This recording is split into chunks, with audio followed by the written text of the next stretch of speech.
morning and said, why is Mr. Waugh having us come up for district update? So Miss Vicki, could you please come up here?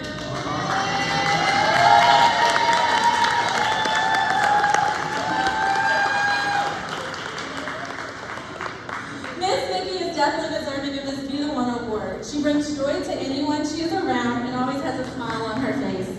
On more than one occasion this year, she's been thrown in as second grade custodian, even though that's not her position. And she comes in each and every day with a smile on her face, asking how she can help us. She goes above and beyond cleaning our rooms and checking in with us too. I even asked my students, if you could give me one word to describe Miss Vicki, what would you say? Their responses were nice, beautiful, kind, helpful, generous, loving, and caring. One student even went on to say Miss Vicki is amazing because she cleans up messes that aren't hers.